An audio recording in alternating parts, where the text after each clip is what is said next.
G'day everyone. Wanted to just talk about a couple of things about Canon that I've noticed this morning with some new lens releases and also a potential camera release that's coming up reasonably soon as well. It's quite interesting because the latest release or rumoured release according to Canon Watch is they're saying that it could be a lower ended model that's going to come around $1,600 US. It is obviously still probably only going to have one card slot though, and it's going to be announced on February the 14th. So this is going to be their entry model as such, and it's going to be called the EOS RP apparently. Couple of really nice things I've noticed about it though is it's meant to be very light according to the specifications that I read, or the leak specifications. Very light. It does have the articulating screen again, which means it's going to be a great vlogging camera. I suppose the downside is it looks like it's not going to have IBIS internal, and it's also going to still have the quite severe crop in 4K, which is that about 1.5 times crop. But it's certainly interesting that they're releasing this model. Now, it doesn't really makes sense in one way because of the lenses that they're releasing too, and the reason why I'm saying that is there must be a high-end Canon EOS R going to be coming out shortly, and I'm going to talk about that in a minute. Apparently they have now, or they're going to add a joystick and get rid of that swiping system that they had, so that will be better in itself, because I've heard a lot of people not quite happy with that.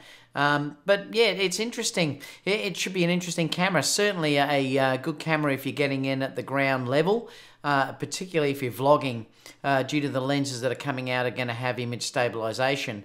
So it looks like a quite interesting release. But let's have a look too at the lenses now, because this is where it really starts to get interesting. Because if you look at the lenses themselves, we'll look at quickly the lenses that have already been announced. And you've got the RS50. 1.2. The lenses seem to be incredibly high-ended. This is why I think that it's just a matter of time before Canon release, quite a high-end model, which will be amazing if you put it with this glass. As long as they can sort of hold back from things like this 1.5 times crop that they have to get rid of, that Canon really have to start looking after the users and stop holding back in that regard. But, you know, they've got a 1.250 mil, 35 1.8 macro, the 50, 1.2 I've already showed, the 24 105 f4 lens as well, and the 28 to 70 f2. Again, that's just an incredible piece of glass that you've got there.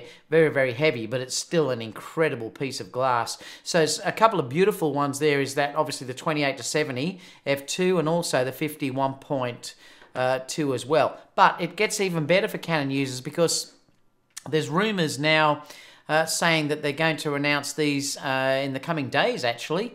They've been leaked. These are leaked images. There's a Canon 85 1.2, so they've matched what they have now in their full frame 85 1.2, and that's one lens I've always wanted to grab because I adore the look of that. So you're going to get an 85 1.2, and apparently they say they're coming on February the 14th. There's going to be a 15 to 35 2.8, and this has image stabilization, so that's a great all-purpose lens. That you could use, the 16 to 35 like this we have in the Sony glass, but this is 15 to 35, so it's a fraction wider. There's a 2470 2.8 image stabilization lens. There's also a 70 to 200 2.8, also has image stabilization.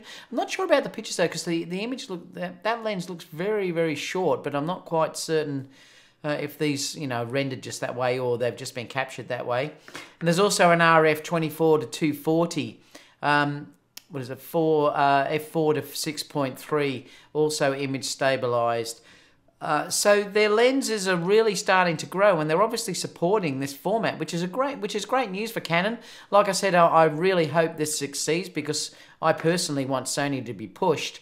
But it looks to me like they really are excelling with their lenses. I mean, they have that great feature where you can use the it's like a ring at the front of the lens there that you can control for different things, which is really revolutionary in the way that they work.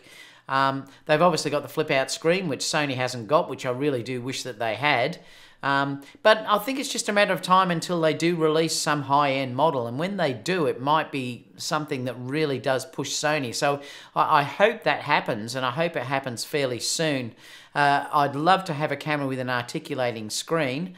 And this is going to be interesting if they bring out one that will match this high-end glass. I'd love to know your thoughts about this. I really do hope that Canon starts to look after their users and gets rid of that ridiculous crop that they've got on there.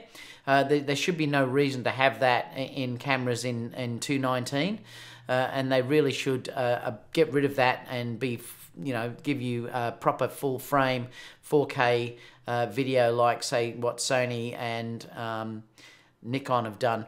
So let us know any thoughts down below anyway, and I'll see you all again soon for the next video. Bye for now.